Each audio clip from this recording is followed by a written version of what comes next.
Hello，大家好，欢迎收看这一期的视频。首先叠个奖，手机自费购买，没有任何利益冲突，主观的使用感受，欢迎友好交流。有一说一，红米 K60 至尊版发布的时候，我心里没有跟网上的朋友那么激动，因为还想着我曾经也是家人。997虽然很香，况且还有那么多手消礼品赠送，但是红米配天机越用越懵逼，一直在我的心头，久久不能忘怀。我也是抱着宁可信其有的心态，再等一等，想着一加 S2 能否给我一点小小的震撼。后面的结果可想而知，一加发布会结束了，我不禁感慨，红米真是秦始皇触电线，赢麻了。有伤是傻逼。一加 S2 贵了400块，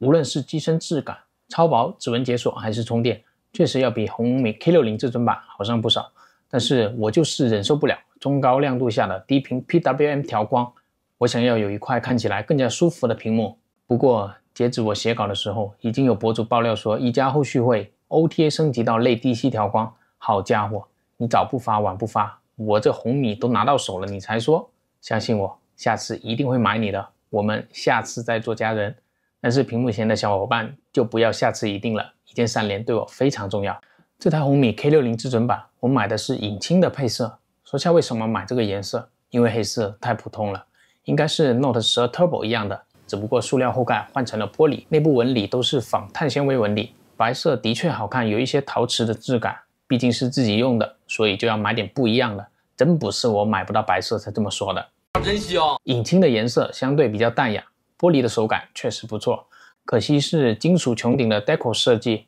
跟后盖贴合的地方打磨的不是很到位，裸机使用时食指经常碰到，有一种割手的感觉。中框不出意外还是采用塑料的材质，锁屏和音量键全部放在了右边，顶部从左到右分别是麦克风、红外和扬声器，底部从左到右分别是 SIM 卡槽、麦克风、吸充电口和扬声器。所以这台红米 K60 至尊版是双扬声器。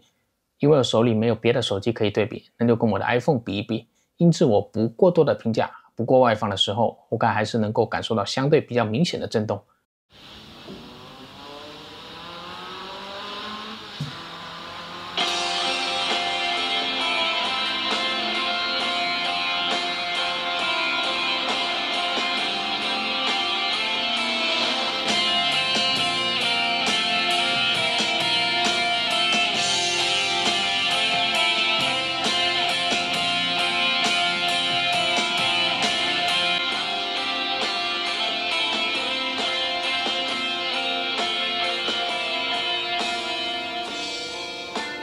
是经历的世界，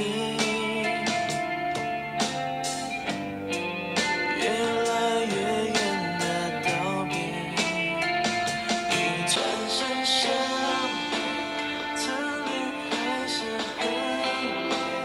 我用眼光去追，静听着你的泪，在这窗外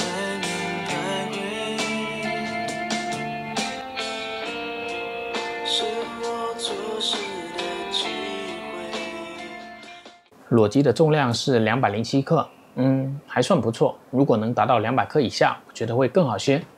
让我选择红米 K60 至尊版最大的原因是这块屏幕，参数还是非常顶的，采用华星光电的C7发光材料，144赫兹刷新率，支持高频2880赫兹 PWM 调光，中高亮度是类 DC 调光，实际观看非常舒服。开启护眼模式会更舒服，但是稍微偏黄一点。现在厂商都学乖了，不会无脑上 2K 屏，这个 1.5K 分辨率是我目前认为不论是成本还是观看效果还是功耗上都比较均衡的屏幕配置，就看你要怎么取舍了。另外这块屏幕的亮度确实可以，即使是在户外也能够有不错的观看效果，一款终端旗舰能有这样的表现确实不错。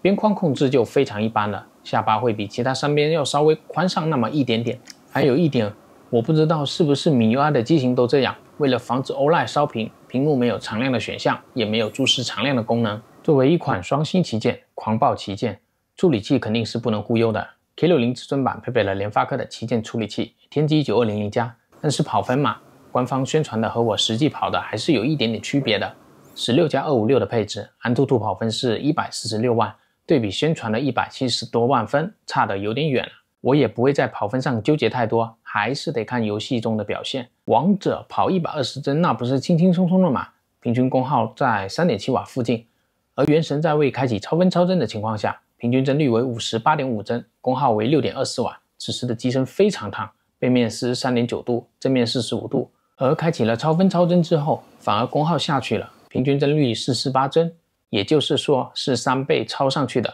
功耗 5.79 瓦，但是画面流畅度上去了，显示效果却没有原神那么精细。正面机身温度来到了 42.9 度，背面42，是否开启超分超帧就看你怎么取舍了。想知道红米配天机是不是越用越懵逼？说实在的，这次真没有。B 站的 HDR 增彩模式下播放视频也是能够轻轻松松的带动，色准的表现也都还不错，并没有出现偏色的情况。但是天机的一些毛病还是延续下来了，就像下拉菜单中的音量调节不支持无级调节，调节过程中和使用按键调节一样，系统层面自带的广告依然很多，大家可以参考这张图，把广告全部关了，用起来会舒服很多。充电方面 ，K60 至尊版支持小米室友协议120瓦的快充，28度左右的室温，6分钟充至 37%， 实际从 1% 充到显示 100%，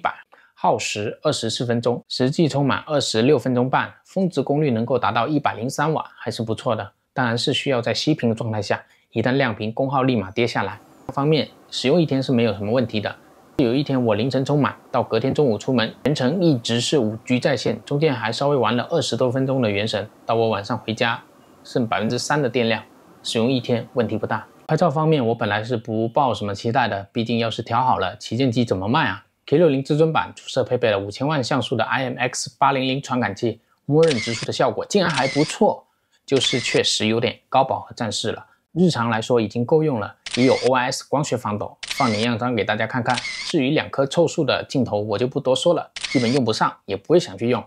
另外这台红米 K60 至尊版还支持 IP68 防水，你敢信？这是终端机器中第一台支持 IP68 的。如果脏了我肯定不会选择去水龙头下冲一冲，要是坏了谁赔啊？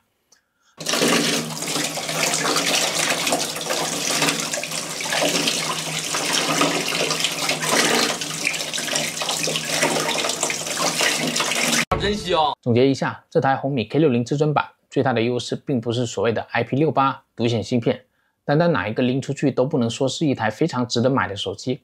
我个人觉得它的核心竞争力还是价格，2599元起。其实它有这个价格也多亏是用了天玑的处理器，你看卢总都笑出花来了。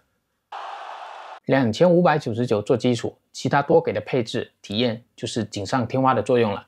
这台机的购买建议就是现在可以买，也可以再等等。首发的时候还有接近200多块钱的赠品，很快年底骁龙8峻3就会出现，天玑9300也会上市，再加上目前华为麒麟芯片的回归，不出意外，双11的时候，这部红米 K60 至尊版还会有降价的空间。还是那句话，早买早享受，晚买享折扣。好的，以上就是本期视频的全部内容。如果你觉得视频做得还不错的话，长按点赞，一键3连。我是微醺，一个数码混子，我们下期视频再见。